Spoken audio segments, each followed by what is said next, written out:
Good evening. I wanted to make this a special episode of the Spider's Web today. I want to talk to you all about your higher self. So I have to give a lot of information here. So this is like years and years of discovery and playing around and questions and curiosity that I did not really know whom or what I was interacting with. That may sound very confusing. Let me clarify. So since I was a young boy, I remember being I don't know how old I was. Maybe I was around 10 or 9. I was quite young. I remember telling my mother that there was this voice that I was hearing that was giving me information, and I didn't know what the voice was. My mom and myself, being from a Christian background, my mom assumed it was God, and she asked me. And this is, in my mom's wisdom, she didn't know that this was one thing that, like, many things she did that was great, but this is one thing that really set me on a path to where I am right now. She told me that if the voice was soft, to listen to it. And so that voice, I get really, really emotional about my time as a kid.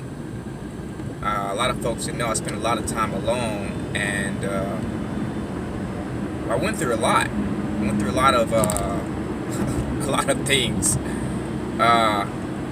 that at that time most folks probably didn't know that I was going through. But that voice was like the one piece of clarity, the one constant piece of clarity. There were pieces of clarity here and there, people that I listened to, talked to, or gave me a piece of wisdom here and there. A lot of people did that along the way. But that voice was always there. That voice was always there. And I didn't know what that voice was. I went through high school sort of kind of relying on that voice a little bit. You know, once I got to a point that I figured I was kind of cool and I had confidence to do things in myself, I kind of left the reliance of that voice. Went through college, and still, you know, I would use the voice here and there. One place I did use the voice consistently was in helping people. So it's amazing when I go to help people, that voice is just like, there is like literally, it depends on what's going on. Most times there's little to no resistance to that voice being my voice. Like I'm one and the same with that person or that entity or that power that is speaking to me, giving me information. But what happened was at the very end of my leaving Christianity, I had a bunch of questions in my head about a bunch of stuff, and I didn't know where to go because everyone was saying the same thing, but it didn't feel right. So regardless of what was going on around me, who was saying it, it just didn't feel like truth. I feel like there was something missing. Always something that was just like, okay, I got most of it, but I think there's something missing, and I don't really know what it is. So I started experimenting with this voice. I committed to being more present and more, just being more available to hear what this voice was saying. And when I did that, amazing things happened. I remember I was driving. I was living in Indianapolis at this point in time. I was driving down a road, similar to like this road right now, but it was a very, very, very narrow road. And I heard quickly get over in the left lane, so I did that. And what happened was a car came barreling down the side, my right side, and I knew that there was promptings of protection, like guiding me. I began to be more and more guided by that voice. And I remember when I learned about finances, as some of you all may know who watch my show, I'm also a financial coach for a company by the name of 101 Financial. But I was spinning my wheels with my finances, trying to figure out how can I get more out of my income, because I was working really hard but not making enough money. And it was my fear that said, oh, you're gonna get scammed by anything, so just don't believe anything. But it was my voice that said, no, like, there is something that you are right. There is something that's missing from your understanding of finances, and if you be open to it, you're gonna figure it out. And what happened? I figured it all out. I figured out way more than I thought I was. As the saying goes, a rabbit hole. I can't remember what the darn saying is, but the rabbit hole gets kind of crazy. Once you enter the rabbit hole, then it's like, oh my God, what have I got myself into? I didn't know this existed. So this voice, oh man, I should listen to this voice when it came to my decisions about relationships. I'll be honest and say that most times I heard the voice and I thought to myself, oh no, it'll be alright. This is gonna be okay. This is the person that I want to be with. That voice has never, that voice has never been wrong. Never has the voice been wrong. The voice has been so clear in times I have predicted the future. Like, I walk into an office or some place and I see things happen before they happen. And it's because the voice has given me this information that I'm like, oh, this is going to happen. And I'm like, I knew that was going to happen. Or there have been times where I've been working with a client, and like I said earlier, that voice is really so clear because I'm not offering resistance when I'm helping other people. That's just what I do. I help people, so I love doing it, so I don't offer resistance while doing it. And so in those moments, the voice is very, very clear to me. I tell people about their whole entire lives, where they've been, why they've been there, what has gone on there in the past, what their issues are, why they're struggling. The insight that I have from this voice has been like unlike any. It's like walking through life knowing what's going to happen before it happens, and you're cheating. You know what I'm saying? It feels like I have a cheat sheet that's right in front of me, and all I'm doing is reading the cheat sheet and following the steps. Okay, so this voice is not God. Okay, I thought the voice was God. The voice was not God. The voice is me. That's the craziness. It's kind of perplexing, and it's kind of mind-blowing. But I had never had an idea for who this voice was until I started listening to the Law of Attraction. And if you ever get a chance to Google or YouTube Law of Attraction, Abraham Hicks is where I got the information from, and it aligned perfectly with what I had experienced my whole entire life, but never knew how to interpret it. So this is how it goes. So I know a lot of us believe that we were created, but actually we were not created. We created ourselves. We created ourselves being in the form of pure energy. That is our higher self, a being that is pure energy, which is us. But we created ourselves in a physical form while still being in the energetic form. And our pure energy form speaks with us consistently back and forth, prompting us and helping us. Now, our energetic form is a culmination of us in all our past form lives. So, I believe I'm an eternal being. I've been here, I'm not sure how many times, but I've been here many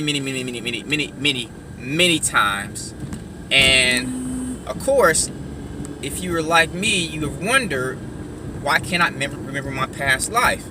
Well, after listening to the book of Law of Attraction, that question that I've had was floated to the surface in a conversation on the book, and where Abraham says that if we remembered all our past lives, there would be too much past information for us to dig through.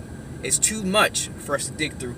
And it makes a lot of sense when you think about the law of attraction. Well, what is the law of attraction? I made a video about the law of attraction is us paying attention to something, and that which we're giving attention to, we end up creating.